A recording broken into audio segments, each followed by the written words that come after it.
Good morning, Russell. How you doing, man? All right. Wow. We did it without a hitch. I'm so Yeah, happy. Um, technology. I just wanted to tell you what an honor it is to have you on the program this morning. Mate, just a sec. Hang on.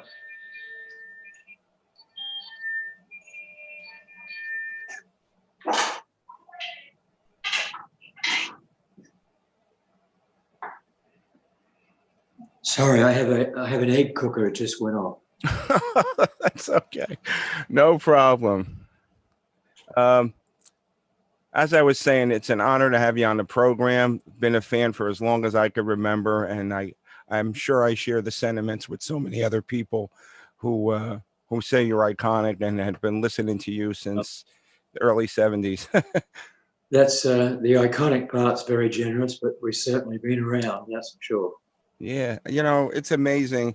Um, and it's so great to have you on, especially at this time in the country's history with this COVID-19 is so terrible.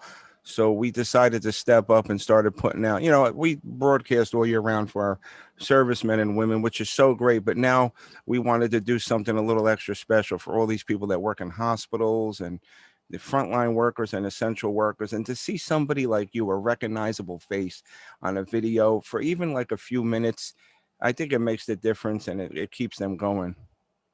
My pleasure, man. We've obviously we've been affected, not as much as 99% of the people because we haven't worked since March.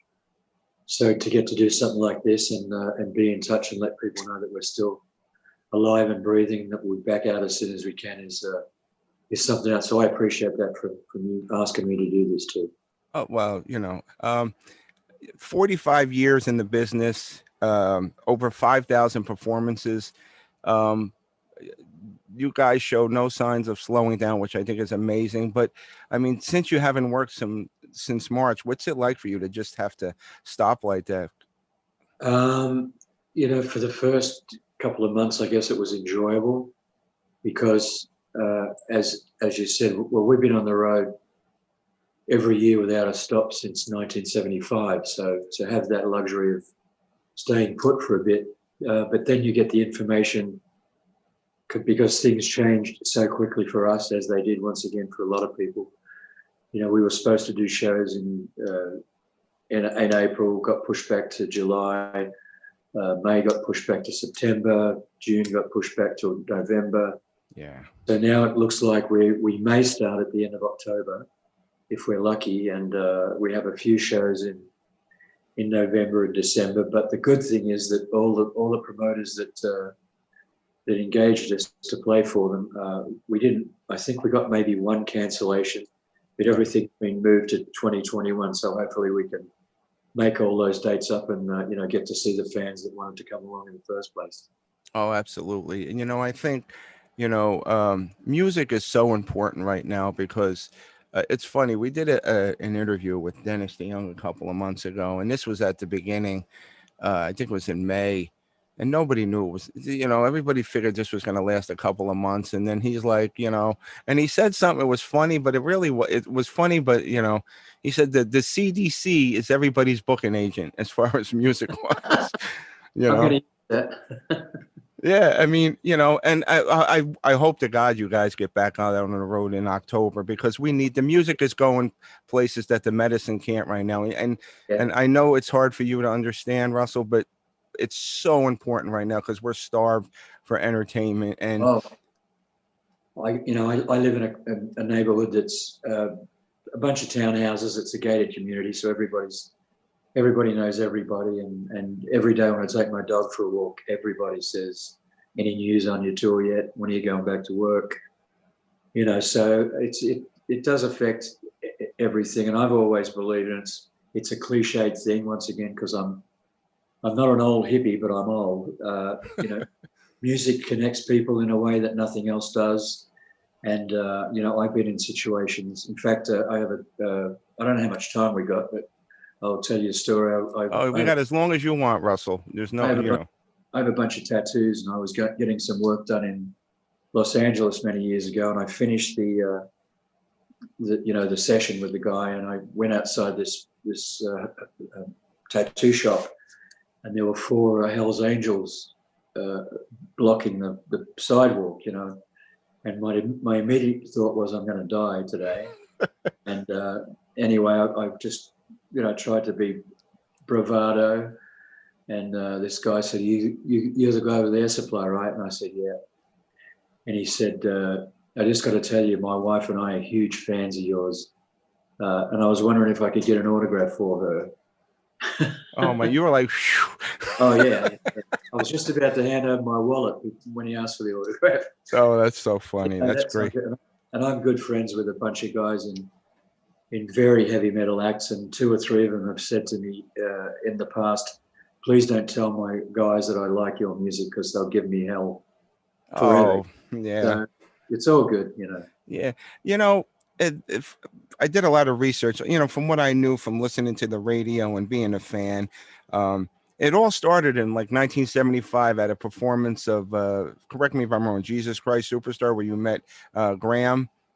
Correct. Yeah, And we'd auditioned for the show, and I met him on the first day of rehearsals. oh, He, wow. I think there were 60 people on stage, so obviously we were all together, and we learned the vocal parts first before the choreography.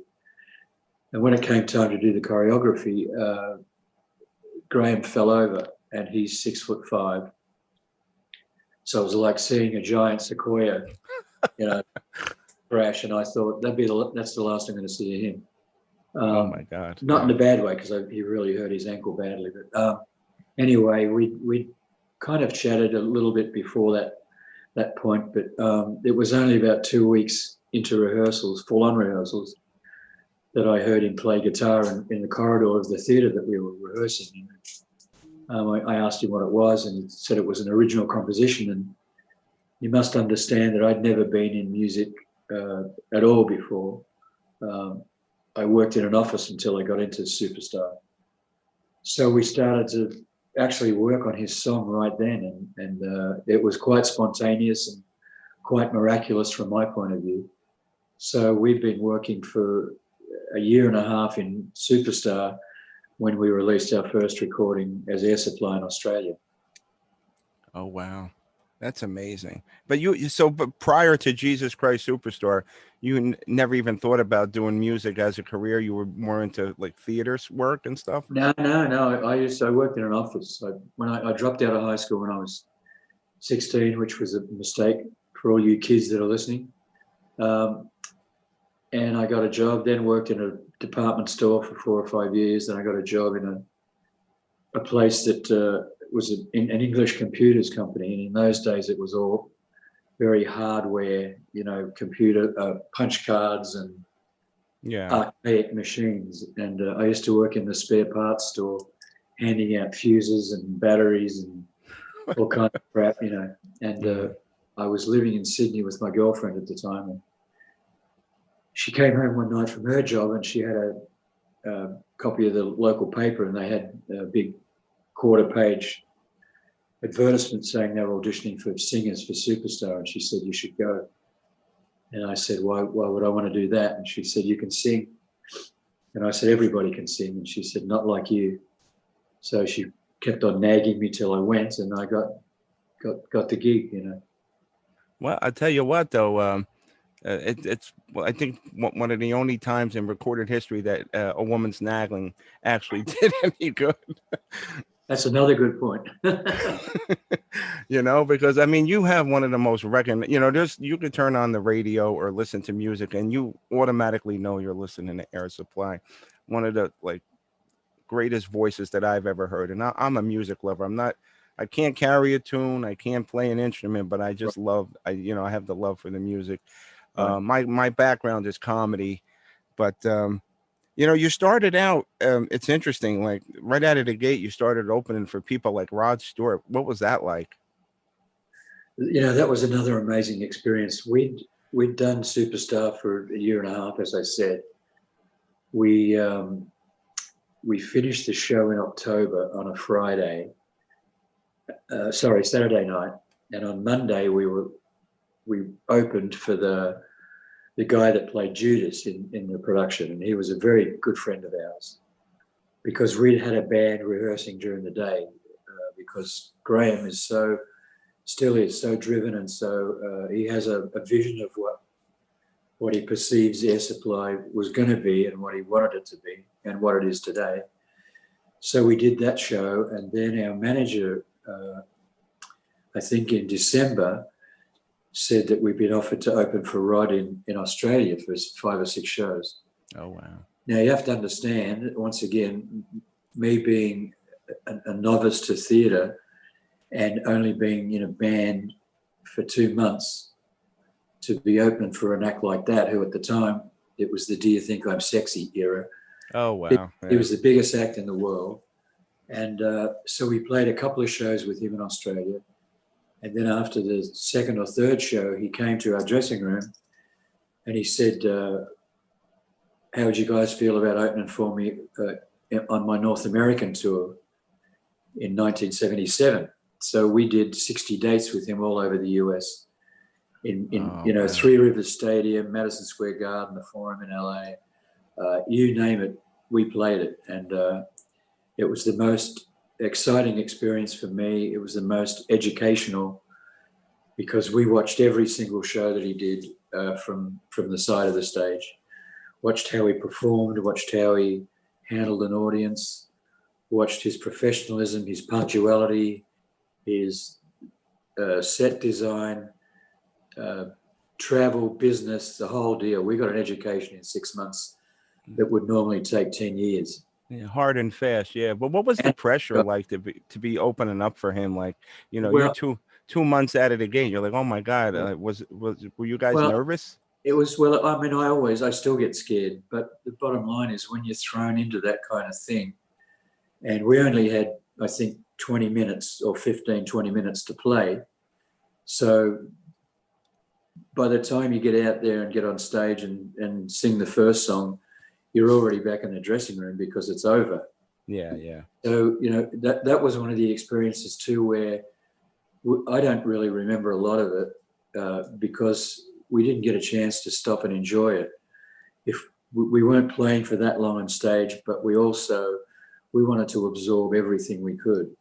And Graham's often said this too, that when you begin like that, you don't know what you're doing, so you can't make any mistakes. Right, that's true. Yeah, yeah. So, and he was very generous to us on the road.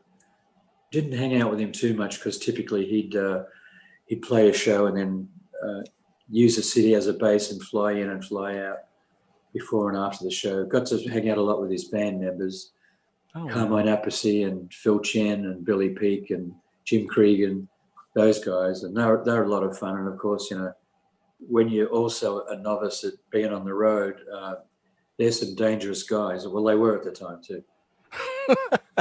Well, you got a hard and fast education. Actually, it's funny. Carmine's a good friend of the show, and he's been on a couple of times. He's quite a character. Mm-hmm. He's got stories too. But 40 million records, 5,000 performances. That's something that I don't think you hear a lot from a lot of bands. And at one point in your career, Russell, 7 of the top 5 singles had equaled to or surpassed the Beatles. Now, for any band to say that they did anything as good as the Beatles or got the recognition like that, that's got to be a milestone. It was amazing. We signed with Arista Records and Clive Davis, who's, obviously the biggest influence and had the biggest effect on our career in those days, because what Clive said, that's what happened. Within Arista, at radio, certainly. I think he's the most influential business guy in recording in my lifetime, certainly. And, when you have Lost in Love, I think that went to number 3, I'm not sure. And that was a giant thrill. In fact, I heard that song in America for the first time. I was driving in Los Angeles, also a big thrill. On Sunset Boulevard, also a big thrill. And I was actually outside, for those of you who know Tower Records, which is an iconic store in LA, and I heard Lost in Love. And I was driving a Mustang convertible. and I had to pull over because I was so shocked that I couldn't believe it. So that happened, and then I think All Out of Love was the next one. And in those days, we were on the road on a bus constantly. I think we left in February and we'd get back in October and not go home. And we had a couple of guys on our bus that used to, look after us because we were hopeless then. Yeah. We actually weren't hopeless. We just thought it was cool to have somebody get you a cup of coffee. Living the dream, Yeah, they'd come at night and they'd say, "Oh, the single's number 4." I go, "Wow, that's great. Can you get me a beer?" And once again, it all went so quickly. But I remember I saw a copy of USA Today, and they had a little patch on the front of the newspaper every week or every day, and it said Air Supply equals Beatles record with 7 consecutive top 5 songs. Wow. And of course, when you realise that at one point they had the top 5 songs on the Billboard Top 100, 1, 2, 3, 4, 5, what we did paled in significance to that. But it certainly was, as you said, to be mentioned in the same breath as them Right. was a thrill, because I was lucky enough to see them in Australia when I was 16. So, that was a giant thrill for us.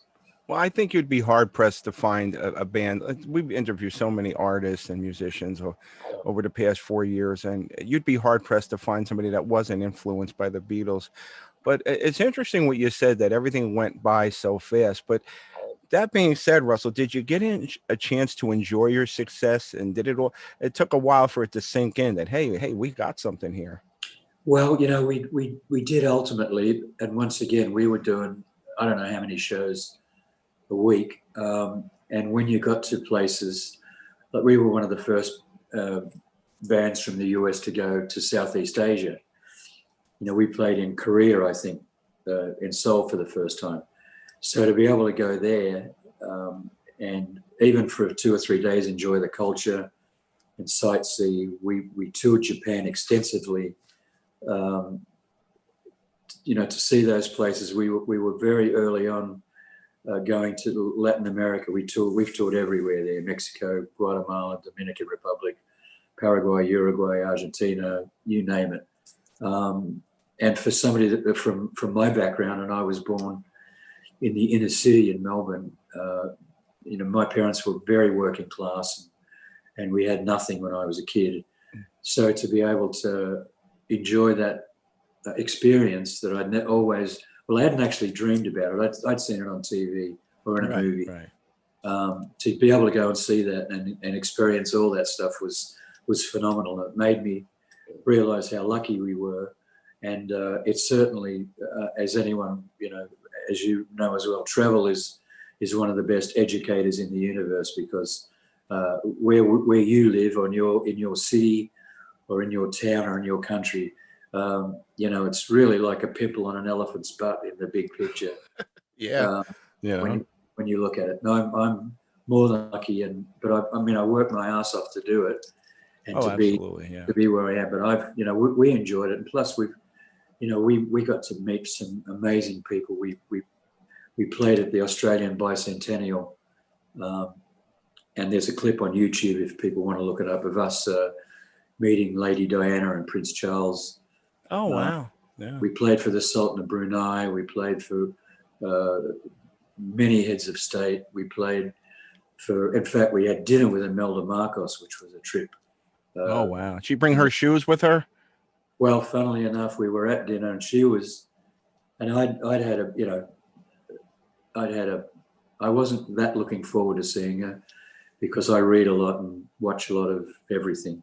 Right. And she was very disarming, very charming, and she sat opposite Graham and I, and we were having a great dinner. And one of the guys in the crew who was with us had had a couple of drinks too many.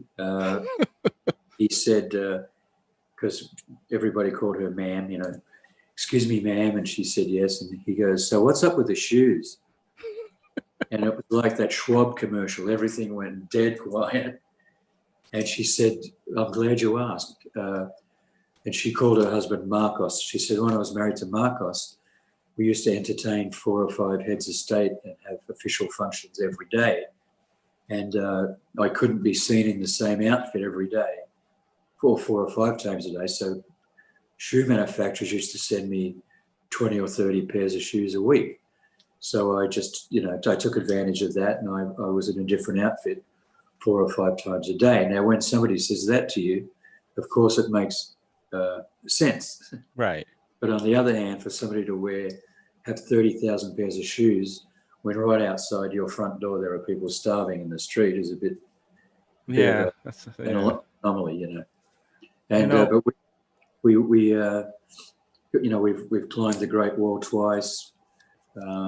We went to Mount Fuji in Japan, and were hosted by a school of kids who sang and prepared lunch for us.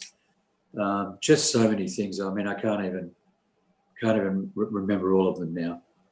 well, there's so many, Russell. It's 45 years of some of the greatest stuff that you guys have done around the world and performing for audiences, and like you said, the Asia and stuff like that. When it came to the writing of your music, was it a collaboration, or did Graham did most of the writing? And I know, this is and I mean this in the greatest way possible. As a fan, I get frustrated when people, you're known, you have your radio hits that everybody knows, Lost in Love and all the hits on the radio, but Air Supply is so much more than that. And as a super fan, I get frustrated because you hear them on the radio, yes, and I'm sure they're grateful for you to hear that, but there's so much more than that. Was it by design that that you happen to create a lot of more ballad type songs, and which I think you guys are known for having the most iconic ballads ever? Yeah. No, that wasn't deliberate, and I don't write any of the stuff, so I can't. But I can speak for Graham because I've been to enough interviews with him and spoken to him enough. He said what he writes was never by design; it happened. And there's something, and I've heard this of several songwriters, that it comes in and through the head or the soul or the brain and goes out through the hand onto paper. I mean, he wrote Lost in Love in 15 minutes. Wow. And it was not by design. We had released Lost in Love and All Out of Love, I think. And we said to Clive, we want to release something not way off the scale from what we were releasing. We wanted to release something different. And he said, no. You've got to get solidified in the market, and this is what people love about you. The songs, the simplicity, the arrangements, the vocals, that's what people want to hear. And well, you can't fight Clive to start with. Right. Anybody that says they did is lying to you. Right.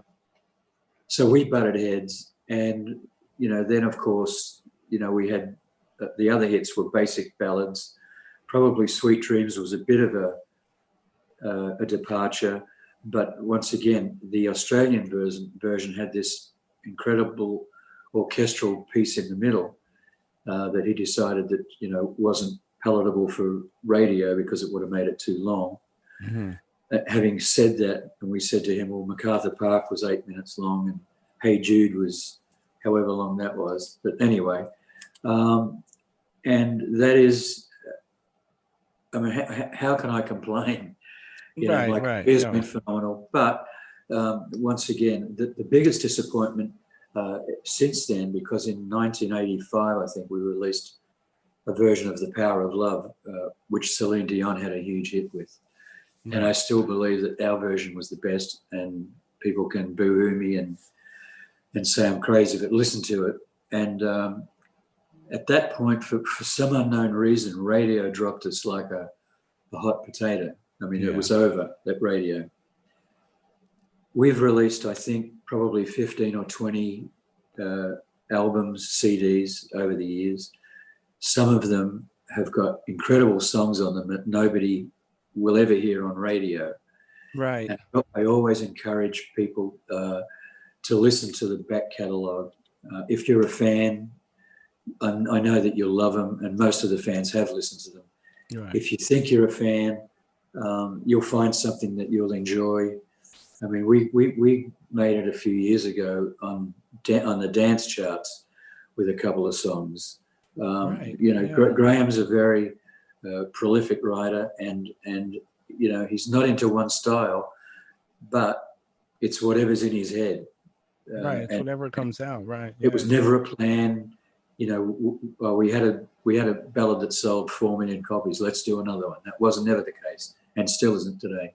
Right. Well, that's amazing to hear, you know, and you're right. You know, when you listen to you know, listen, I enjoy all the stuff you hear commercially, and I think well, it's great for the band financially and career wise, but sometimes I think it pigeonholes them inadvertently, because Yeah, then they don't get to hear the back catalog stuff. And if anybody's ever seen you guys in concert, I know. I apologize. I don't agree with the whole soft rock thing. I think you think know, you're not even shouldn't be classified like that. And that's a compliment to you guys.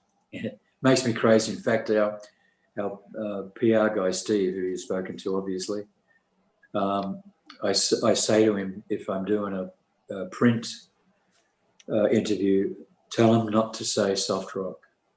And of course, invariably they either ask me about it or they print it.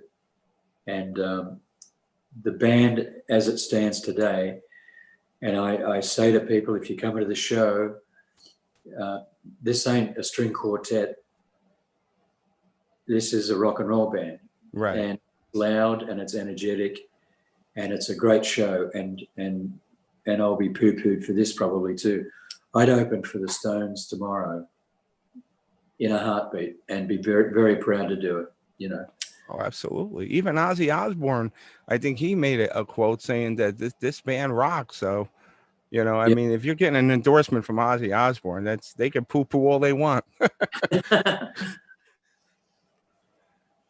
But so I would assume, Russell, that for Graham anyway, that during this downtime, it's going to spark a lot of creativity musically, and a lot of new stuff's going to come flying out. Well, he's worked on or working on 2 or 3 musicals around our music to be produced. One of them was performed in the Philippines last year, and he's writing a new one now. I won't tell you the title of it because I don't know that I'm allowed to. Right. But he's written 16 songs for that, and that's probably apart from, you know, the stuff that he has, you know, stuck away for air supply. So he's one of those guys in the 45 years I've known him. I've never seen him take a flight or be on a bus or backstage without his guitar, Mm-hmm. an iPad, headphones, a notepad. He writes all the time, and he can't help himself. And bless him for that, because I don't have that. Well, first of all, I don't have that songwriting. And secondly, I just don't have that creativity. And it's certainly amazing to see somebody work like that. In fact, we were recording in Australia many years ago, and Cheryl Ladd, the actress, came to the studio. Oh, wow. Because she was a fan of ours, and we just about started recording for the day. And you know, she was very complimentary, and as we were to her, and she was making a movie in Australia called Now and Forever. And, you know, Graham was talking to her, and she said, how would you feel about writing a song for the movie? And he said, well, you know, we're making an album right now, but, you know, let me think about it. So I did the session. She said her goodbyes. We came into the studio the next day, and he was at the piano, because we were always the first 2 there. He's playing this thing on the piano. I said, what's that? And he said, I don't know whether this is any good or not. And he wrote Now and Forever, which is a song we recorded, and also the title song for the movie. And it was perfect from start to finish. No changes, introduction, first verse, second verse, chorus, blah, blah, finish. And it was perfect. Wow. and she came in that day, and she was over the moon. That's the kind of talent he has. Excuse me. Well, that's amazing. Coming out of this COVID, Russell, let me ask you. I know your guys are going to be looking forward to getting back on stage, but considering what you just told me, a lot of stuff I didn't know. I was like with the whole Princess Diana and doing all these things, and Imelda Marcos and the Great Wall and stuff. Uh, where do you want to go after this? You just want to just keep getting on stage and performing? I mean, you guys have nothing to prove at this point. You Right. are, it's just, is there a bucket list that you still haven't done career wise that you'd like to see? I'd like to play in Red Square. That'd be great for me. Oh, wow, that's interesting. I mean, I've seen concerts from there. Obviously, McCartney played there, and that would be a thrill for me. I don't know whether that's obviously politically correct these days, but we've as I said, we played all over. We played India multiple occasions. We were the first band to play multiple dates in China. Right. In fact, another interesting story. A couple of them, if you've got time. Absolutely.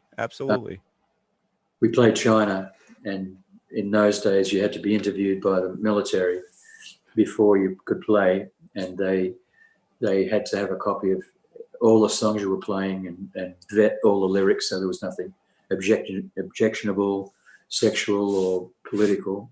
Wow. So we passed that test, and we played 3 nights in this basketball stadium.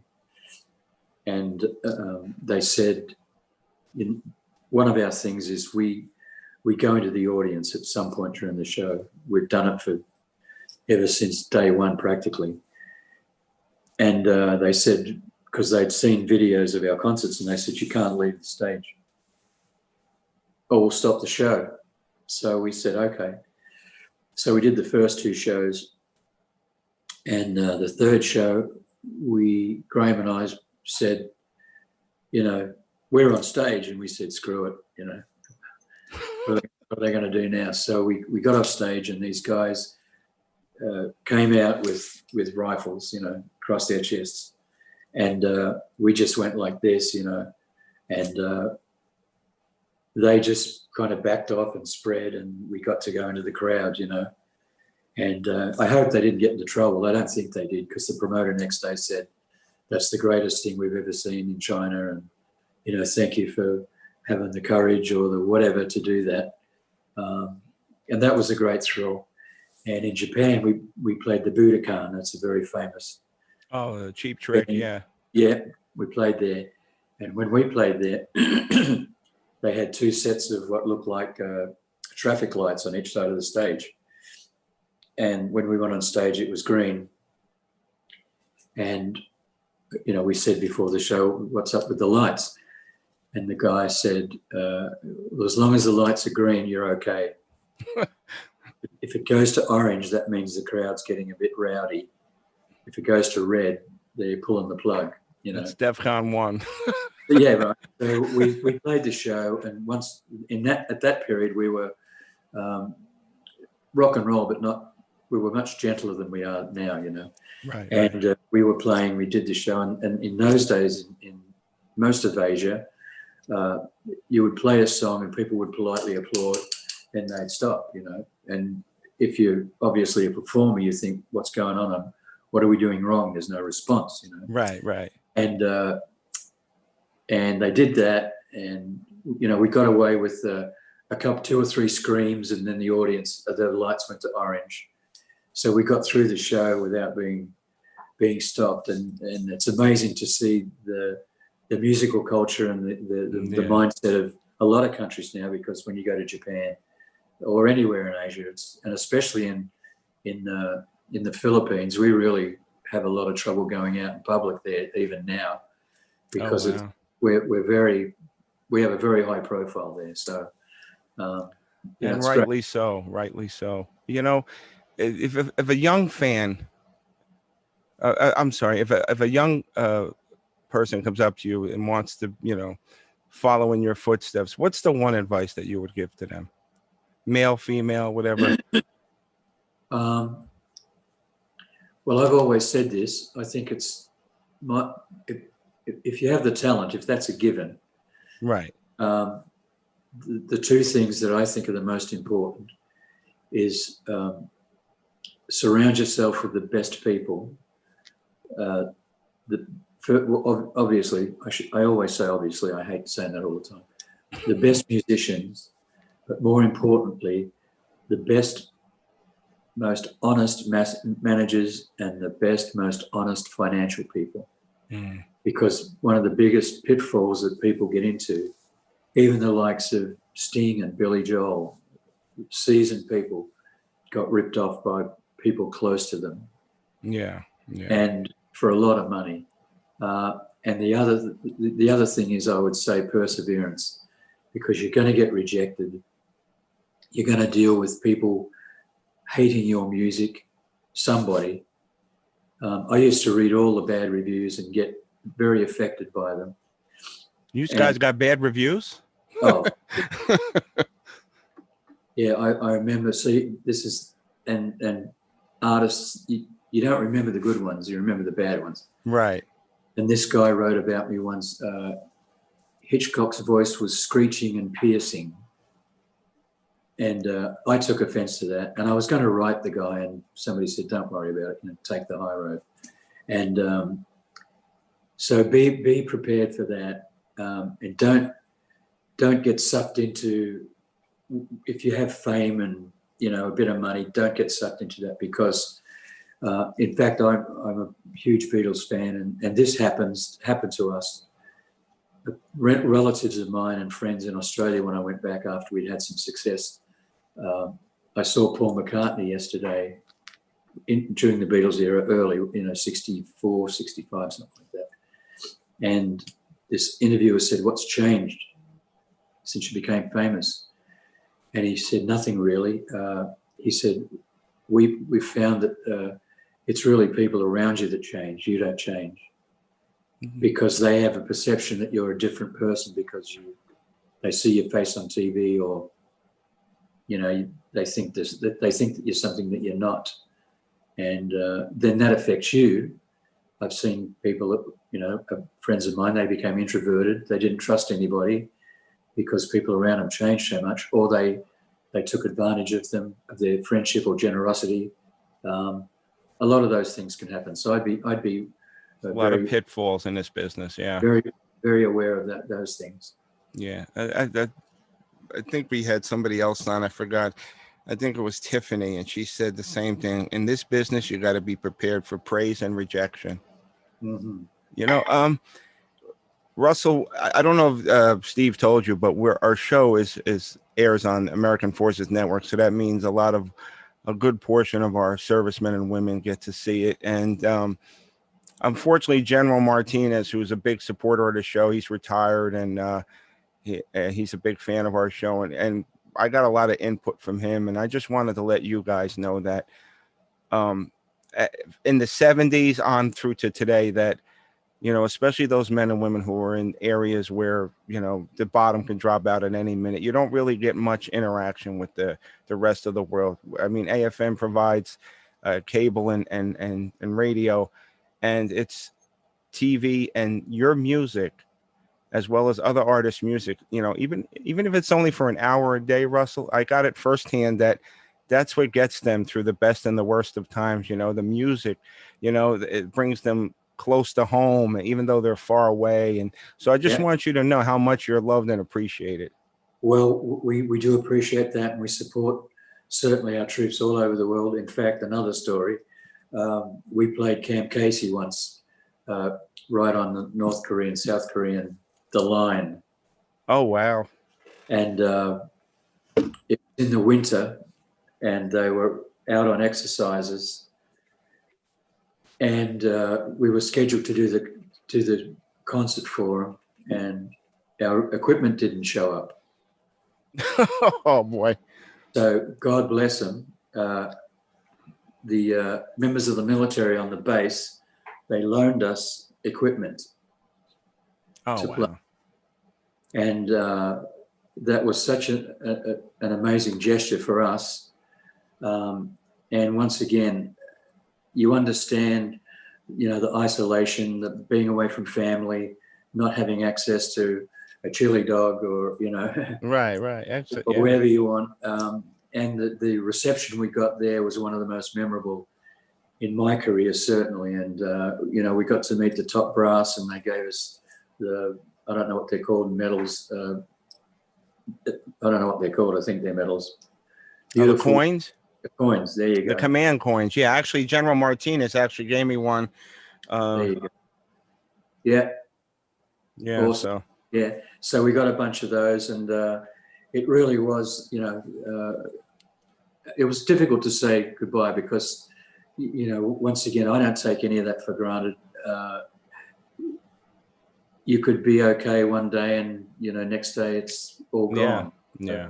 Uh, for anybody that's watching this in the military anywhere, you know, I live in America now, and I'm here living a wonderful life because of the support and the bravery that you guys show every day. So thank you.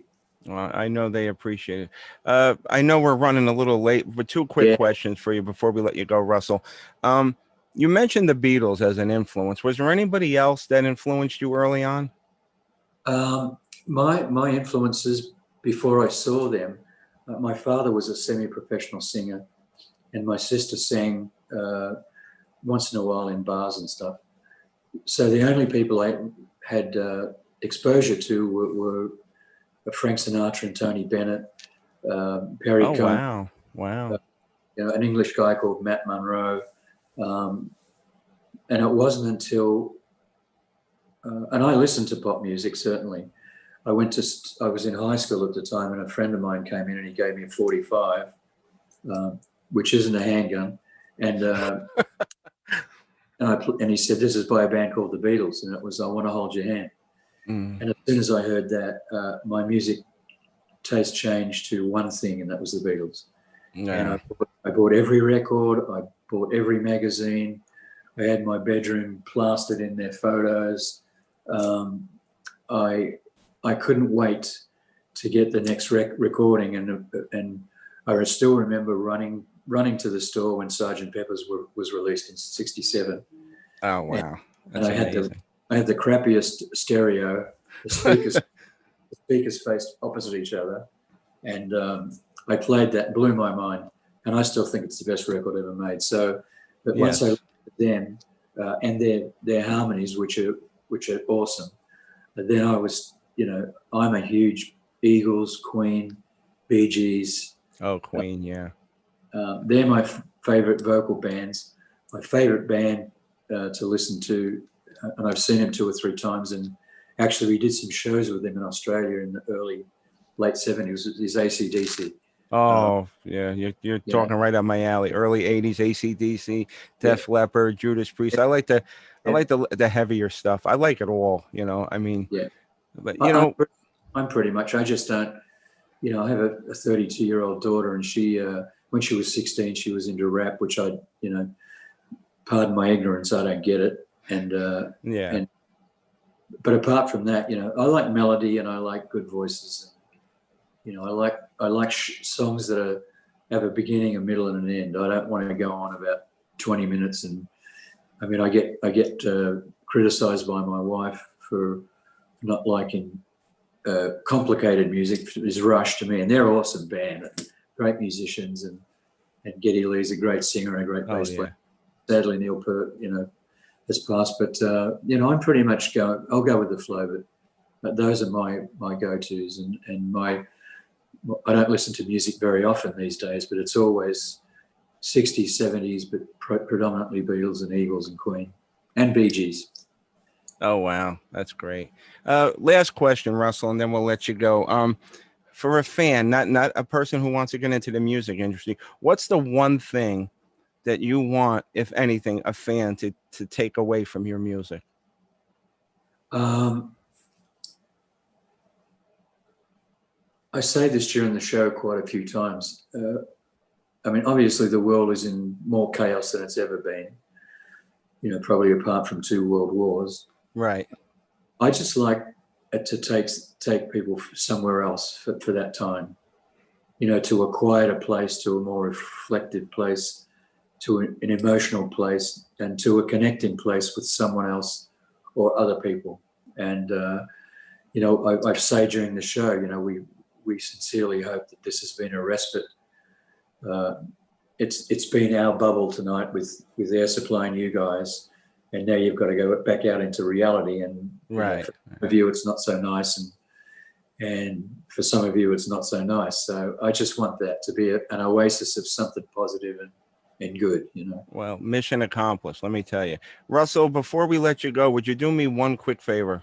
So, Would you do a liner for the station? Basically, you'll just introduce yourself. This is Russell Hitchcock from Air Supply, and you're listening to Animal House Radio.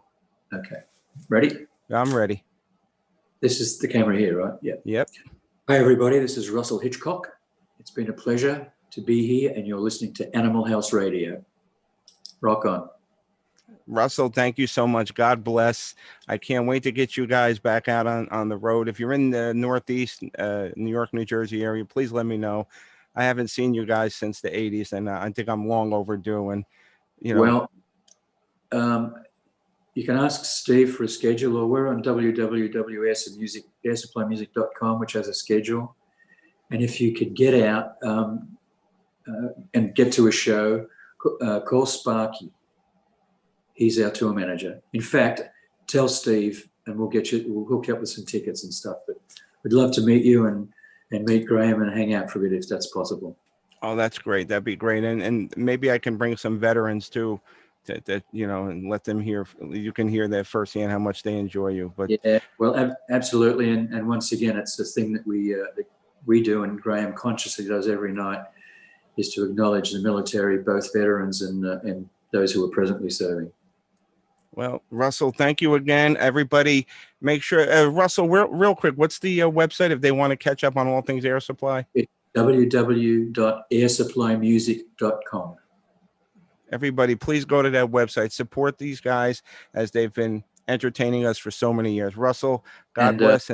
And just another thing, I'm the good-looking guy on the homepage too. Oh, okay. Absolutely. Thank you so much for your time. It means more to me than you'll ever know. And please stay safe, and we'll hope to see you soon. Thanks, man. Bless you. And I do appreciate you spending so much time with me. It's been a pleasure and a great interview. Thank you. Thank you so much. All right, man.